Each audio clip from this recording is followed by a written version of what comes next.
भारत देश का वॉलमार्ट एक जीनियस, और लोग इसे एक दुकान या स्टोर नहीं मानते थे, उसे एक फेस्टिवल, एक हैबिट और एक सेविंग्स प्रोटोकॉल मानते थे। क्राउड इतना बड़ा कि उनके कुछ कुछ दिन पे लाइंस को कंट्रोल करने के लिए पुलिस को बुलाना पड़ता था।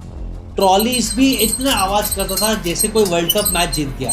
शॉपिंग को उन्होंने त्योहार में कन्वर्ट कर दिया था, और एक दिन लोग उठते हैं और उनका फेवरेट स्टोर गायब। ये है स्टोरी बिग बाजार का।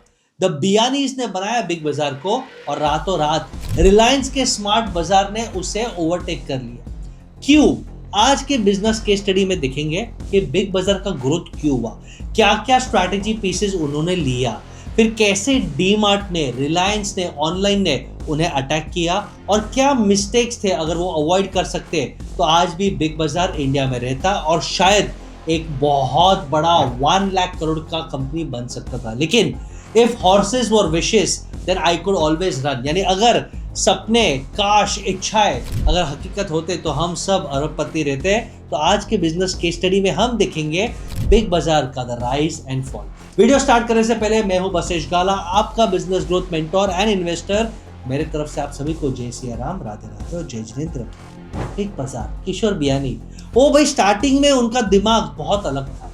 ये स्टोरी 2001 में नहीं लेकिन 1983 में स्टार्ट हुआ था, जब किशोर बियानी रिटेल किंग से पहले उन्होंने मुंबई के कॉलेज के कैंपस में एक सिंपल ट्रेंड देखा कि मिडिल क्लास लोगों को जीन्स पहनना पसंद है, स्टोन वॉश जीन्स, लेकिन वो अफोर्डेबल नहीं है। तो उन्होंने क्या किया, 200 मीटर के कपड़े लिए, लोकल गारमेंट मेकर्स को दिया, और फिर वहां से जीन्स बनाए और उनको बेचा और कुछ पॉकेट मनी कमा लिया। और वहां से रियलाइज हो गया कि भाई इंडिया को फैशन नहीं, इंडिया को एक्सेसिबल फैशन चाहिए, यानी जो वो अफोर्ड कर सके।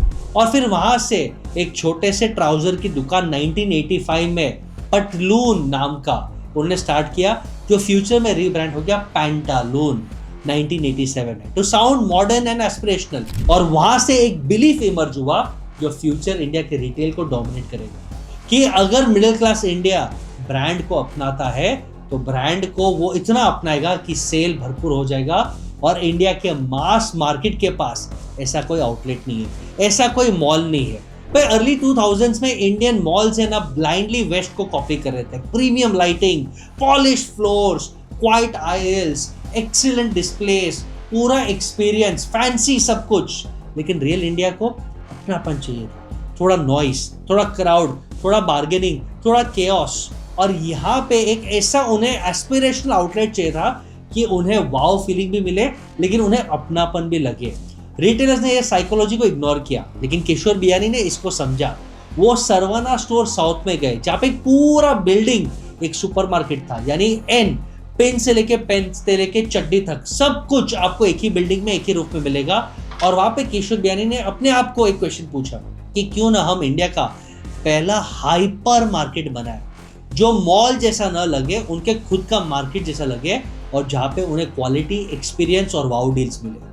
और ये इंसाइट ने जन्म दिया इंडिया रिटेल के एक माइलस्टोन को, जिसका नाम है बिग बाजार, यानी एक ऐसा हाइपर मार्केट जो बाजार जैसा, मार्केट जैसा फील हो, सुपर लग्जरी और नॉन अफोर्डेबल नहीं, लेकिन एक्सेसिबल, अफोर्डेबल, वाव जैसा फील हो। और यहाँ पे हम अंडरस्टैंड करते हैं कि बिग बाजार 2001 में लॉन्च हुआ, पहले कोलकाता में, फिर बेंगलुरु में, फिर हैदराबाद में, फिर मुंबई में। और मिडिल क्लास इंडिया ने जस्ट इसे विजिट नहीं किया, उन्होंने धीरे धीरे इसे अपनाया कि ट्रेडिशनल मार्केट में जाते हैं, वहाँ पे धूप है, हाइजीन नहीं है, स्टैंडर्डाइजेशन है, यहाँ पे एटलीस्ट क्वालिटी तो है, अच्छे डील्स है, फेयरनेस है, हमें ये वाव लगता है, हमें ये कूल लगता है, और हम मिडिल क्लास के लिए ये एक अप्रिसिएशन है, ये एक एस्पिरेशन। और उन्होंने सिर्फ यहाँ पे अब विजिट नहीं किया, पूरा महीना और बजट यहाँ पे प्लान किया। वेडनेसडे बाजार, सबसे सस्ता दिन, ग्रेट एक्सचेंज ऑफर्स। ये प्रमोशंस नहीं थे, ये behaviour altering, revenue generating ideas. Big Bazaar ने एक सिंपल कंज्यूमर ट्रूथ को कैप्चर किया कि इंडिया में एक अच्छा डील विक्ट्री लगता है, और जब ये विक्ट्री बार बार होता है तो ये हैबिट, लाइफस्टाइल बन जाता है, आपका रूटीन बन जाता है। 2010 से 2010 बिग बाजार ने यही रूटीन को स्केल किया, 100+ स्टोर्स, टियर 2 इंडिया में भी एक्सेप्टेंस मिला, और ये बन गया वीकेंड रिचुअल लोगों के लिए, यानी लाखों लोग अपने सैटरडे संडे पूरे हफ्ते की शॉपिंग अपनी बाजार, बिग बाजार, हमारा मार्केट बिग बाजार में, जब बड़ा बाजार वहां पे करता है। और नंबर्स इसे प्रूव करते थे।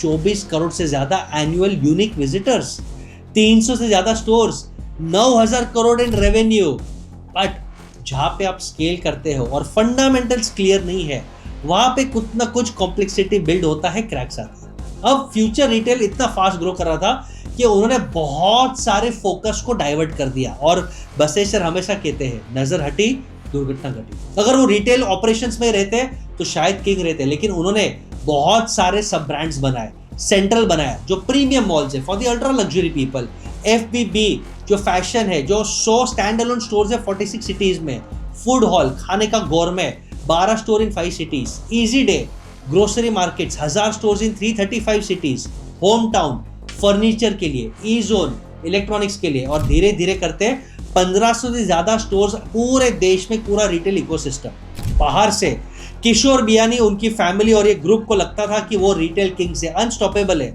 लेकिन अंदर क्रैक हो गई। क्यों?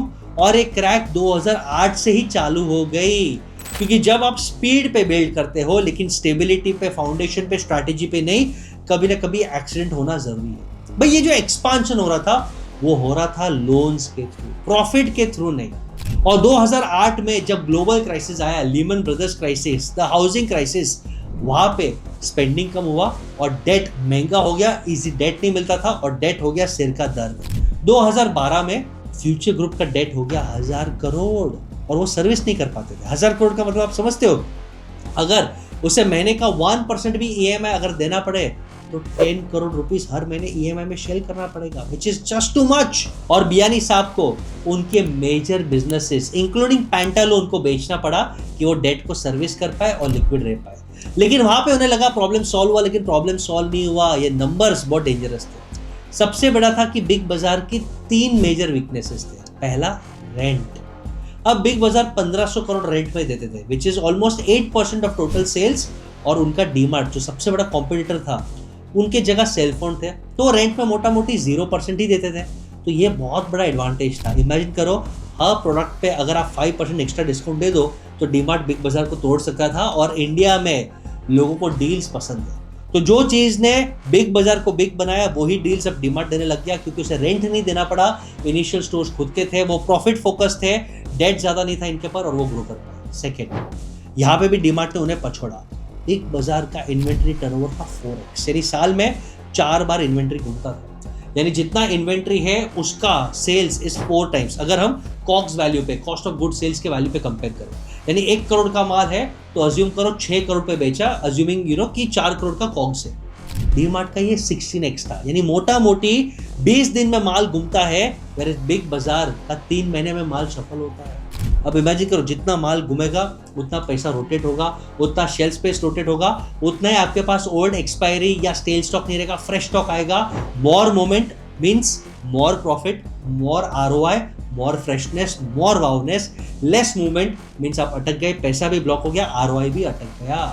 तो डीमार्ट ने अपने मार्जिन और कम कर दिए, वॉल्यूम टर्नओवर पे खेला, बिग बाजार अड़ाई रहा था। अब कुछ सोर्सेज ये कहते हैं, ये 100% वेरीफाइड नहीं है, कि शायद डीमार्ट का व्यवहार भी वेंडर्स के प्रति अच्छा था। वो फास्ट पेमेंट देते थे, वेयरएज बिग बाजार के कुछ मैनेजर्स का केपीआई इसके लिए था कि वेंडर्स को रुलाओ, मिस्टेक्स निकालो, डेबिट नोट मारो, पेमेंट को डिले करो, गलतियां निकालो और माल रिटर्न कर दो। ये पॉलिसीज के कारण धीरे धीरे वेंडर्स भी बिग बाजार से दूर होते गए। अच्छे वेंडर्स ने बिग बाजार को माल देना बंद कर दिया और वो डीमार्ट में माल देने लग गए, यानी क्वालिटी ऑफ गुड सफर्ड। और जो वेंडर्स बिग बाजार से काम कर रहे थे वो भी परेशान थे। अगर आप स्पिरिचुअलिटी में मानते हो, जैसे मैं मानता हूँ, किसी का बद्दुआ आपको रिटर्न देना ही पड़ता है, तो वेंडर्स को सताना एलिजिडली ये भी बिग बाजार को भारी पड़ा। और थर्ड, बिग बाजार का आहा मोमेंट था प्राइवेट लेबल्स, क्योंकि प्राइवेट लेबल्स को आप कंट्रोल कर सकते हो, शेल्फ स्पेस दे सकते हो, उसमें ज्यादा मार्जिन है। लेकिन उन्होंने hundreds of in house brands private labels बनाए जिनके क्वालिटी इश्यूज थे, कंसिस्टेंसी नहीं थे, रिपीट परचेस साइकिल्स क्लियर नहीं था। और इसके लिए जो ब्रांड ट्रस्ट पे बना था वो ट्रस्ट टूट गया कि तुम तुम्हारा ब्रांड बेच रहे हो लेकिन वो ब्रांड बार बार दिखता नहीं है, कभी है कभी नहीं है, और उसमें क्वालिटी इश्यूज है, तो नाम खत्म हो गया। और बिग बाजार ने इनोवेशन ट्राई किया 2017 में। उन्होंने futurebazaar.com ऑनलाइन स्टार्ट किया और ऑनलाइन पे सेल्स नहीं थे तो बंद कर दिया। किशोर बियानी ने बोल दिया इंडिया ऑनलाइन में जाएगा ही नहीं। लेकिन अफसोस 2018 से 20 में जियो, अमेजॉन, फ्लिपकार्ट ये ऑनलाइन में गए। डीमार्ट भी स्ट्रगल कर रहा था, लेकिन बिग बाजार ने ऑनलाइन को इग्नोर करके एक बड़ा रेवेन्यू छोड़ दिया। वो ऑफलाइन पे फोकस कर गए और यहाँ पे आया सबसे बड़ा हथौड़ा। 2020 में आ गया कोविड। अब बिग बाजार का 85% बिजनेस ऑफलाइन है। लॉकडाउन के कारण सेल जीरो हो गए। 3 महीने में 7,000 करोड़ का रेवेन्यू गायब हो गया, लेकिन खर्चे तो चालू। मॉल्स के खर्चे, rent, electricity, salary, loan, EMIs, vendor payments, ये सब बाकी है। और अब फ्यूचर ग्रुप के पास 1800 करोड़ का कर्जा हो गया था 2019 में, और उनके पास लिक्विडिटी नहीं था सर्वाइव करने के लिए। तो बीआरए ने लास्ट मूव कर दिया, बोल दिया मैं ब्रांड को बेच देता हूँ 24,713 करोड़, 24,713 करोड़ में रिलायंस रिटेल के साथ डील हो गया। और ये डील में सब बड़े ब्रांड्स रिलायंस को ट्रांसफर हो जाते हैं, जैसे बिग बाजार, FBB, food hall, easy day. और इसके कारण फ्यूचर रिटेल को कर्जा पे करने में मदद हो जाता और वो कंटिन्यू कर सकते। लेकिन ये डील में अमेजॉन जा गया कोर्ट में गया कि हमारे पास प्रायर एग्रीमेंट है, हमारे मेंबरशिप रिवॉर्ड पॉइंट से बेचते हैं, हमारे पास फर्स्ट राइट ऑफ रिफ्यूजल है। अगर बिग बाजार अपने आप को रिलायंस पे बेचता है तो मुझे रिलायंस पे अपना ये प्रोग्राम नहीं करना है। और आपको पता है कभी भी आप कोर्ट पे जाते हो तो मामला खींचता है, और लीगल बैटल खींचते गया फ्यूचर रिटेल के पास टाइम खत्म हो गया। उन्हें जो बैंक को पैसे देने थे, उनको जो रेंट देने थे, वो ओवरड्यू हो गए। और अचानक एक दिन पे रिलायंस ने शातिर दिमाग में ऑलमोस्ट जीरो कॉस्ट पे बिग बाजार को टेक ओवर कर लिया। भाई मोटा भाई को अंडर एस्टिमेट मत करियो। 25 फरवरी 2022 को रिलायंस रिटेल ने जो 200 स्टोर्स थे उनके रातों रात ताले चेंज कर दिए, लीगली बोर्ड चेंज कर दिए, और 300 एम्प्लॉयज को बोल दिया कि भाई बिना पगार का काम करना है, फ्यूचर डगू मगू है, या हमारे पास आ जाओ, पगार मिल जाएगा, इंक्रीमेंट मिल जाएगा। और रातों रात बिग बाजार बन गया स्मार्ट बाजार रिलायंस रिटेल। और वो इसके लिए कर पाए क्योंकि उन्होंने रेंट एग्रीमेंट्स जो थे उसमें क्लॉजेस थे मॉल में कि अगर आप कुछ टाइम तक रेंट नहीं भरोगे तो हम आपका जगह टेक ओवर कर सकते हैं। और रिलायंस ने यही क्लॉज को इन्वोक करके मॉल्स के साथ जगह को टेक ओवर किया। 2023 तक फ्यूचर रिटेल कोलैप्स हो गया इंसॉल्वेंसी में, बैंक्रप्सी में। 2024 में एसेट लिक्विडेशन चालू हो गया, एम्पायर खत्म हो गया, क्योंकि बिग बाजार खत्म हुआ एक ही स्टुपिडिटी से कि वो बहुत ज़्यादा फास्ट गए। उन्होंने फोकस नहीं रखा, इन्वेंट्री पे ध्यान नहीं रखा, राइट टाइम पे डिजिटल नहीं गए, और राइट पार्टनरशिप्स नहीं किए। अगर वो डेट ज़्यादा नहीं लेते तो शायद आज 1 लाख करोड़ का ब्रांड बन सकते थे, बड़ा ग्रो कर सकते थे। तो बिग बाजार didn't fail because it was outdated, it failed because scale करने के चक्कर में वो चूक गए, क्योंकि वो बहुत ज़्यादा फास्ट हुए, ज़्यादा लोन लिया, ऑफलाइन गए, ऑनलाइन ध्यान नहीं रखा, यूनिट इकोनॉमिक्स पे ध्यान नहीं रखा, इन्वेंट्री टर्नओवर पे ध्यान नहीं रखा। एक बाजू डीमार्ट ने स्क्वीज किया, एक बाजू ऑनलाइन ने स्क्वीज किया, और एक बाजू अमेजॉन और मोटा भाई कॉम्पिटिशन ने किल कर दिया।